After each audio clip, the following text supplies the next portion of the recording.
Breaking news right now, the European Central Bank leaving interest rates unchanged at 0.05%. Wow, are they low? European markets look like this on the heels of this. Not a major reaction to this ECB inaction. It feels like very few people were actually expecting any change in the quantitative easing program out of this meeting. But the real news might come in the next 30 minutes. ECB President Mario Draghi's news conference is scheduled for 8:30 a.m. Eastern this morning. That's in about 40 minutes. I want to bring in John Hilsenrath, Wall Street Journal chief economics correspondent. John, always good to see you. Hey, your reaction to the inaction this morning out of the ECB? Well, I think you hit it on the head. It's really going to come down to what Mario Draghi says at his press conference at 8:30 our time. You know, there's a lot of pressure on the ECB, or growing pressure, I should say, to extend its quantitative easing program, this bond buying program that they're doing, because they have inflation, which is way below their target, around 1%, and a core inflation level. And their unemployment rate is still very high, around 11%. So there's pressure on them to do more. Moreover, the euro has strengthened in the last couple of months. We'll have to see whether he hints that there could be more coming down the road.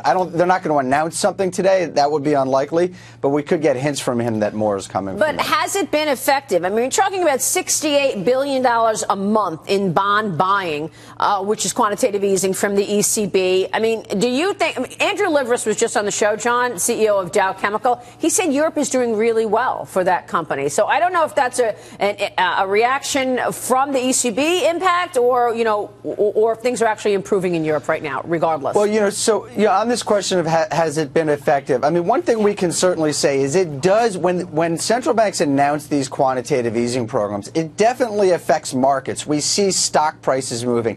We see currency moving. We see bond prices moving. The question is whether it feeds through to the economy. The unemployment rate there is 11%. They've got a long way to go on their economy. But it did look until a few months ago like we were starting to see some improvement. We got some data out earlier this week of lending standards improving. So, you know, I think it helps, but it isn't a magic wand. It isn't going to fix all their problems. I think that's broadly speaking, John, this is Sandra, by the way. Everybody's trying to figure out how bad is it in this country and when looking at the picture over in Europe. And Nomura put out a note this morning saying that they do expect that they're going to have more dovish rhetoric as we wait for the Draghi news conference, keeping the door firmly open to doing more. So it's expected that they're going to do more, and there's pressure, as you said, on them to do more. But how bad is it? You alluded to the unemployment rate, over 11%. Does it look like things are getting better? Well, you know, the real problems, the big problems in the world right now, or the changes in the problem outlook, are in China and the emerging markets. That's where we're seeing a real slowdown. After Draghi announced his QE program, we did see a little bump in the inflation numbers. We saw a little bump in the growth numbers. So, you know, it looks like Europe has stabilized. A year ago, all of our worries were about Greece and Europe. The problems now are in emerging markets.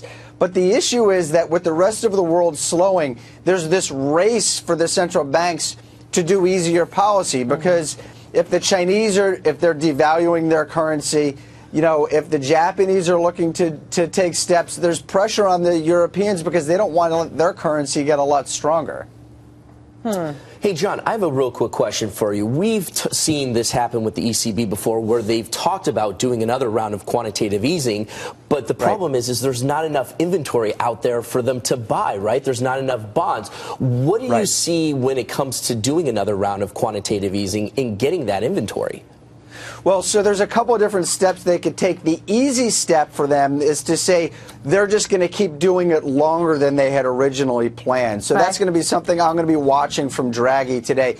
You know, they said that they'll be doing it at least until September 2016.